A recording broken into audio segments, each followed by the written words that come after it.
నమస్తే రమగారు. నమస్తే జయ. రమగారు, మనం విక్రమ బేతాల కథలు కూడా చెప్పుకుంటూ ఉన్నాం మధ్య మధ్యలో. ఈరోజు ఏం కథ చెప్తున్నారు? సత్వశీలుడి కథ చెప్తాం.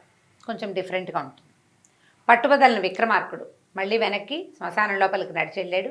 అక్కడ వేళ్లాడుతున్న కళేబరాన్ని భుజానేసుకున్నాడు.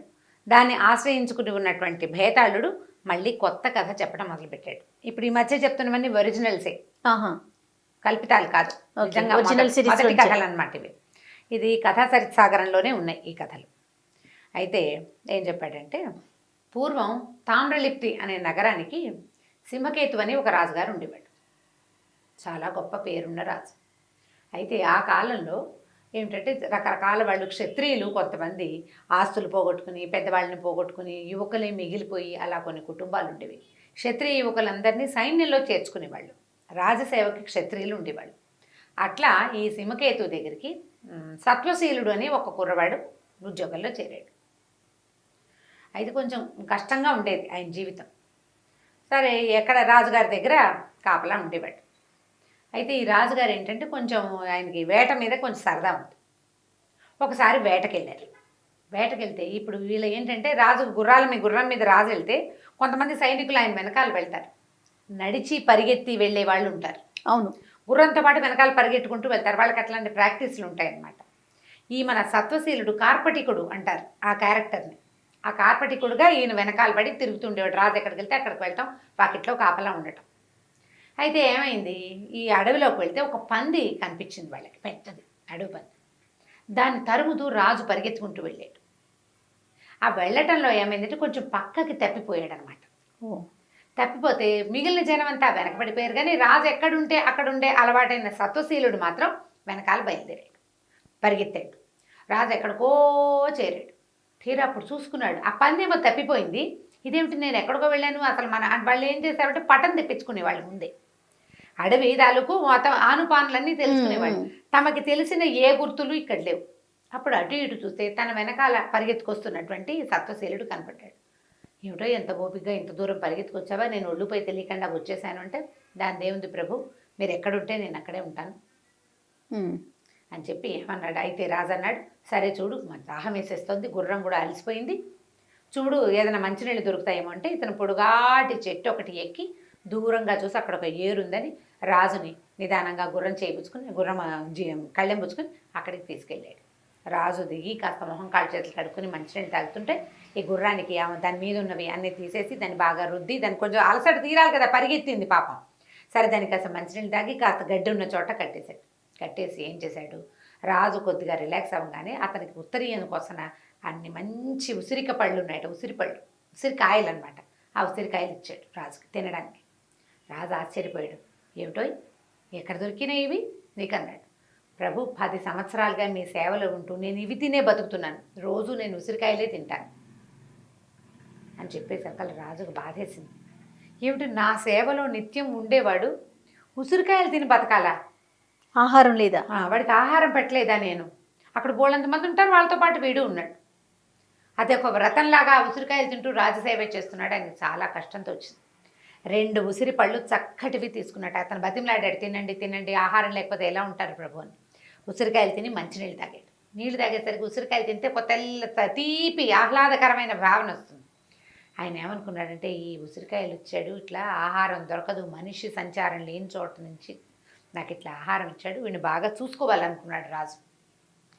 సరే, కార్పెటికర్ ఏం చేశాడు, రాజు గుర్రము ఇద్దరు అలసట తీరిపోయాక ఈయన మా చెట్టు మీద ఇంకో చెట్టు ఎక్కి చూసి ఏ పక్కన ఉన్నారో గమనించి ఆ పక్కకి రాజుని నిదానంగా తీసుకెళ్ళిపోయాడు. మొత్తం వాళ్ళ పరిజనం అంతా కలుసుకుని ఇంటికి వచ్చేసారు. ఆ తర్వాత ఏం చేశాడు రాజుగారు, ఈ సత్వశీలుణ్ణి ఒక మంచి పదవిలో తన తాలూకు అనువర్తిగా ఉండేలాగా, అంటే అంగరక్షకుడు, అతనికి ఇవ్వాల్సిన ఇల్లు వాకిలి అన్ని ధనకనక వస్తు వాహనాలన్నీ ఏర్పరిచాడు సత్వశీలుడికి. తనతో సమానంగా, అంటే తన అంగరక్షకులందరికీ పెద్ద పోస్ట్ కదా అంగరక్షకుడు అంటే, బాడీ గార్డు. ఆ పోస్ట్లో పెట్టి చక్కగా ఇల్లు వాకిలన్నీ ఏర్పరిచి, పాత బట్టలు కట్టుకోవద్దు, ఇట్లా ఉండద్దు, నువ్వు శుభ్రంగా ఆహారం తినాలి, నాతో ఉండాలని చెప్పి ఆయన ఒక మంచి పోస్ట్లో పెట్టాడు. సత్వశీలుడు బాగా ఉండేవాడు. కొన్నాళ్ళు అయ్యాక రాజు కూడా యువకుడే, పెద్ద వయసు ఉన్న వాళ్ళు కాదు, 30 ఏళ్ళు ఉంటాయి, అతనుకో 30 ఈయనకో 30 ఉంటాయి. ఈ సత్వశీలుడు ఏమన్నాడు, ఇలా ఉంటుండేవాడు. రాజుగారికి సింహళ దేశపు రాజకుమార్తెని వివాహం చేసుకోవాలని తలంపు వచ్చింది, అనుకున్నాడు. అప్పుడు ఏం చేశాడు, సత్వశీలుడిని నువ్వు వెళ్ళి సింహళ దేశపు రాజుగారిని నాకు పిల్లని ఇవ్వమని అడగటానికి వెళ్ళమన్నాడు. ఈ పంపించేటప్పుడు ఏం చేస్తారంటే ఆ పెళ్లి కూతురికి ఇవ్వడానికి బోల్డని సామాన్లు, బహుమతులు, అక్కడి నుంచి రాజుగారికి సమర్పించడానికి కానుకలు, తర్వాత ముహూర్తం పెట్టడానికి, జాతకాలు చూడడానికి కొంతమంది బ్రాహ్మణ సమూహం, కొంత సైనికులు, అవన్నీ ఇచ్చి ఒక పడవ, ఒక నావ ఎక్కించి పంపించారు. సింహళ దేశానికి వెళ్ళాలంటే సముద్రం మీద వెళ్ళాలి కదా. సత్వశీలుడు కూడా వాళ్ళతో పాటు బయలుదేరి వెళ్ళాడు. వెళ్ళేసరికల్లా ఏమైంది, సముద్రంలో వెళ్తూ ఉంటే సడన్గా ఒక చోట ఒక పెద్ద ధ్వజస్తంభం లాంటిది లేచి వచ్చింది పైకి, సముద్రం నుంచి బంగారంది. అక్కడ ఒక నగరం ఉంది ఆ సముద్రంలో. దానికి పైన చక్కగా జెండాలు వేలాడుతున్నాయి, బంగారపు రంగు స్తంభం. ఈ స్తంభం వచ్చింది, ఏదో అడ్డం వచ్చింది. పడవవాడు ఏం చేస్తాడు, ఈ షిప్లో ఉండేవాడు పక్కకి తీసి తప్పించుకుంటాడు. ఆ సమయంలోనే విపరీతంగా గాలివాన వచ్చినాయి, తప్పించుకోలేకపోయారు. ఈ గాలివాన అటుకొట్టి ఇటుకొట్టి వెళ్ళి ఆ బంగారపు ధ్వజస్తంభం వచ్చింది చూసావా, దానికేసి ఈ పడవని కొట్టేసింది గాలి. వీళ్ళు ఆపలేకపోయారు. కొట్టేసేసరికి ఇతనేమనుకున్నాడు, సత్వశీలుడు ఒక ఉద్రేకానికి లోనయ్యి సముద్రుడు ఇలా దుర్మార్గుడుగా వ్యవహరిస్తున్నాడు, వీడు అంతు చూడాలి. ఈ బ్రాహ్మలంతా చండసింహుడిని, ఆయన ఉన్నాడు కదా రాజుగారు, సింహకేతువు చండసింహుడు అనుకుంటా ఆయన పేరు, ఇప్పుడు గుర్తొచ్చింది నాకు. సింహకేతు అనే పెట్టుకుందాం, ఇదే మార్చుకుంది పర్వాలేదు. చండసింహుడు సింహకేతువు 2 పేర్లు కన్ఫ్యూజ్ అయ్యి నేను అది చెప్తున్నాను, కానీ సింహకేతు అనే చెప్పుకుందాం.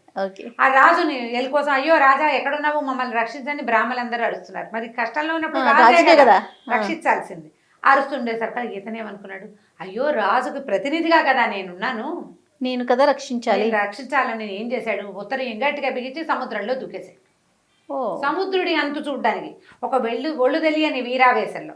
అయితే ఈ స్తంభానికి తగిలిన పడవ ఢామ్మని పగిలి ఆ పడవలో ఉన్న వాళ్ళంతా నీళ్ళలో మునిగిపోయారు.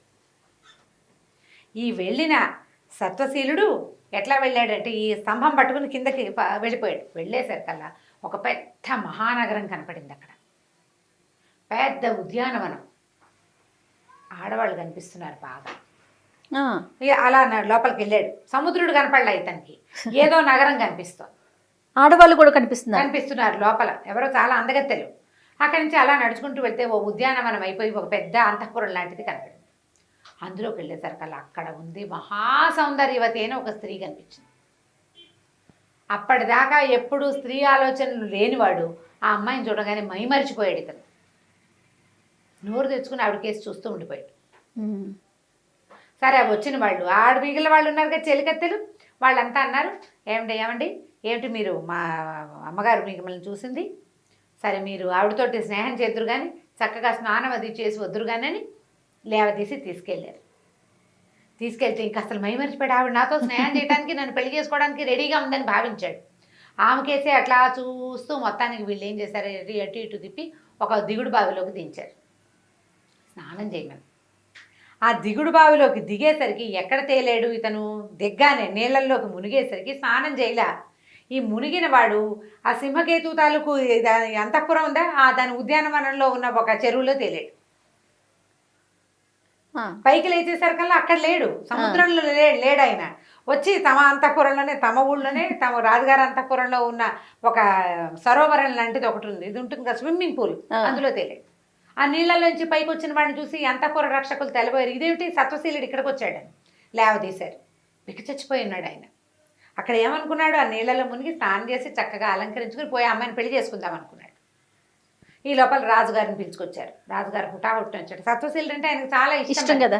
ఏమిటో నాయన ఇలా అయ్యావు, ఏం జరిగింది అంటే అప్పుడు ఈయన దుఃఖపడుతూ, నేను ఇప్పటిదాకా ఎప్పుడు ఇలాంటి ఆలోచన రాలేదు, అక్కడ ఇట్లా జరిగింది, నేను ఆ సముద్రంలోకి దిగాను, అక్కడ ఒక మహాసౌందర్యత కనపడింది, ఆమె మీద నాకు మనసైంది, ఆమెను పెళ్లి చేసుకుందాం అనుకున్నాను, వాళ్ళు ఏం చేశారు, నన్ను మోసం చేసి ఆ నీళ్ళలో ముంచారు, నేను ఇక్కడికి వచ్చానండి అనేసరికి రాజు అనుకున్నాడు, అదేమిటి సింహళ దేశాన్ని పక్కకు పెట్టు, నువ్వెవరిని వలచావో ఆ అమ్మాయిని నీకు ఇచ్చి పెళ్లి చేయాలి నేను, అంతే, ఇక రెండో ఆలోచన లేదు, పద వెళ్దామని మళ్ళీ కాస్త ఇంత తేరుకోగానే పడవ ఎక్కించి బయలుదేరి తీసాడు. వీళ్ళు ఎక్కడికి వెళ్ళినప్పుడు వాళ్ళకి అది ధ్వజస్తంభం కనపడిందో అక్కడికి వెళ్ళారు. ధ్వజస్తంభం కనపడంగానే సత్వశీలుడు రాజు ఇద్దరు దూకేశారు సముద్రంలోకి. ఇద్దరు దూకేశారు కదా. సత్వశీలుడు ఏమిటి, ఒక రాజు దగ్గర పనిచేసేవాడు, పుటకకి క్షత్రియుడే కానీ రాచరికం లేదు.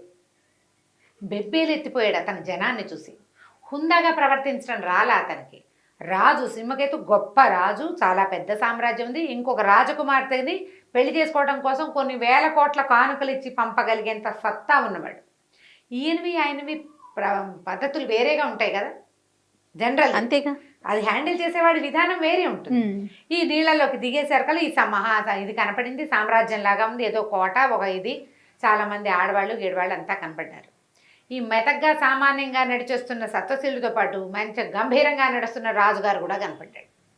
వాళ్ళంతా కొంత దగ్గరకు వచ్చారు. అయ్యా మీరు చాలా గొప్పవాళ్ళు అని ఏదో మీరు ఇవేమి చేయక్కర్లేదు, నాకు ఏ మర్యాదలు అక్కర్లేదన్నాడు. సరే, అక్కడి నుంచి ఆ అమ్మాయి కూడా కనపడింది. ఏ అమ్మాయినైతే ఇతను చూశాడు ఆ అమ్మాయి, మిమ్మల్ని మీరు చాలా ఈయన తాలూకు పద్ధతి చూస్తేనే ఆవిడకి తెలిసిపోయింది ఇతను రాజు అనే సంగతి తెలుస్తోంది. ఆయన్ని గౌరవించడానికి ఆవిడే ముందుకొచ్చింది. ఏ గౌరవాన్ని అతను తీసుకోలే. మీకు వ్యక్తుల్ని గౌరవించడం రాదు, మీరు ఇచ్చే గౌరవం నాకు అక్కర్లేదు, మా వాడు మనసు పోగొట్టుకున్నాడు ఇక్కడ, అది ఎక్కడుందో వెతకడానికి వచ్చాను నేను అన్నాడు. అక్కడి నుంచి ఆ అమ్మాయి ఏం చేసింది, ఇదంతా చూశారు కదా ఈ పురం, ఇదంతా కాలనేమి అనే రాక్షస రాజు కుమార్తెని నేను, ఈ సామ్రాజ్యాన్ని మా నాన్న నాకు ఇచ్చాడు, నన్ను ఇక్కడ ఉంచాడు, అవివాహితని నేనని చెప్పి ఇది చూశారు కదా, నాది ఇంకొక సామ్రాజ్యం ఉంది, అది చూపిస్తాను అనేసరికల్లా ఈయన అన్నాడు, ఏముంది అందులో ముంచి మమ్మల్ని మా ఊళ్ళో తేలుస్తావు, నువ్వు చేసావు కదా సత్వశీలుని అంటే. ఆవిడ కాదు నేను అట్లా చేయను, నేను మీకు చూపిస్తాను రండి అని చెప్పి ఒక కజ్జా చెరువు దాకా, ఏ బావిలో అయితే ఇతన్ని ముంచారో అక్కడికి తీసుకెళ్ళి చేతులు తట్టేశారు కదా, అది ఒక తలుపులాగా ఓపెన్ అయింది. ఆయన అయితే నీళ్ళలో మునిగాడు, రాజుగారు మునగల. తలుపు తీస్తే అది ఇంకా మహాపెద్ద సామ్రాజ్యం, అంతా బంగారు చెట్లు, పువ్వులు, కాయలు ఎన్నో ఉన్నాయి. అప్పుడు అమ్మాయి ఏం చెప్పిందంటే, నా తండ్రి ఇవన్నీ సృష్టించి నాకు ఇచ్చాడు, నువ్వు నా రెండవ తండ్రివి, నీ వల్లే ఈ రెండో సామ్రాజ్యం తలుపు తీశాను, నేను ఇప్పటిదాకా తలుపు తెరిచి చూడలా, నీకు చూపించడం కోసమే తీశాను. ఎవరిని? రాజుకు చెప్పింది అనమాట. నువ్వు ఏం చేయమంటే అది చేస్తాను, నువ్వే నా తండ్రివి, నువ్వేం చేయమంటే అది చేస్తా, వివాహం కోసం నన్ను ఇక్కడ ఉంచాడు మా నాన్న, నువ్వేం చేయమంటే అది చేస్తాను. ఆ అమ్మాయి ఎందుకు అట్లా ప్రవర్తించింది, ఆయన ఏ గౌరవాన్ని స్వీకరించకుండా తన హుందాతనాన్ని తను నిలబెట్టుకుని ఉన్నాడు. ఇప్పుడు ఇందాక ముందు వచ్చిన సత్వశీలుడు ఏం చేశాడు, అతను తెల్లబోయాడు, ఈ అమ్మాయిని చూసి లొంగిపోయాడు. ఈయన లొంగేలాగా లేడు, గంభీరంగా ఉన్నాడు. అందుకని ఈ మాట చెప్పేసరికల్లా ఆయన అన్నాడు, అమ్మ ఈ సత్వశీలుడు ఉన్నాడు కదా, తను చాలా ఉత్తముడు, అతని కోరిక తీర్చడానికి, అతని మనసు తీర్చడానికే నేను ఇక్కడికి వచ్చా, ఇతన్ని వివాహం చేసుకో, నీ సామ్రాజ్యానికి అతన్ని రాజును చేసుకో అని చెప్పేసరికల్లా అమ్మాయి ఒప్పుకుని సత్వశీలుడిని పెళ్లి చేసుకుంది. సత్వశీలుడు అక్కడే ఉండిపోయాడు. రాజుని సగౌరవంగా మళ్ళీ వాళ్లే పడవెక్కించారు. రాజుగారు తిరిగి వచ్చేసాడు, సింహళ దేశం వెళ్ళి పెళ్లి చేసుకున్నాడు. తర్వాత కథ పరిసమాప్తం. ఇప్పుడు బేతాళుడు ఈ కథ చెప్పాడు కదా, సత్వశీలుడు రాజు వీళ్ళిద్దరిలో ఎవరు నిజమైన సత్వం కలిగిన వాడు, ఎవడు ధీరోదాత్తుడు నువ్వు చెప్పమన్నాడు. వీళ్ళిద్దరిలో ఎవరు గ్రేట్గా తోస్తోంది? నాకైతే సత్వశీలుడనే అనిపిస్తుంది. అనిపిస్తుంది నీకు కూడా? అంటే నువ్వు విక్రమార్కుడు లెవెల్లోకి వచ్చేసావు. ఎందుకంటే పట్టు వదలకుండా మళ్ళీ రాజుని తీసుకొని వెళ్ళి అమ్మాయిని వరించి, నీకు ఈ పాయింట్ చెప్తున్నావు నువ్వు, రాజుగారు చెప్పిన పాయింట్ చెప్తాను. ఇప్పుడు సత్వశీలుడే గొప్పవాడని చెప్పేశాం. సత్వశీలుడు ఎందుకు గొప్పవాడయ్యాడో రాజు ఈయన మన విక్రమార్కుడు చెప్తాడు. ఇప్పుడు బేతాళుడు అడిగాడు, వీళ్ళిద్దరిలో ఎవరు గ్రేటో చెప్పమని. సత్వశీలుడే గ్రేట్. ఎందుకంటే సత్వశీలుడు ఏం చేశాడు, కొంతమంది బ్రాహ్మణులతోటి రాజుగారికి పెళ్లి సంబంధం మాట్లాడడానికి వెళ్ళాడు. కింద ఏ ప్రమాదం ఉందో ఏముందో తెలియకుండా కేవలం తన రాజుకు చెడ్డ పేరు రాకూడదన్న ఉద్దేశంతో దూకేశాడు. తర్వాత తన అమ్మాయిని చూసి మెత్తపడిపోయాడు, అమ్మాయి కోసం మళ్ళీ వచ్చాడు, అది వేరే కదా. రాజు కూడా దూకాడు. రాజు కూడా తన ధీరోదాత్తంగా ఉండటం రాజు తాలూకు సహజమైన లక్షణం.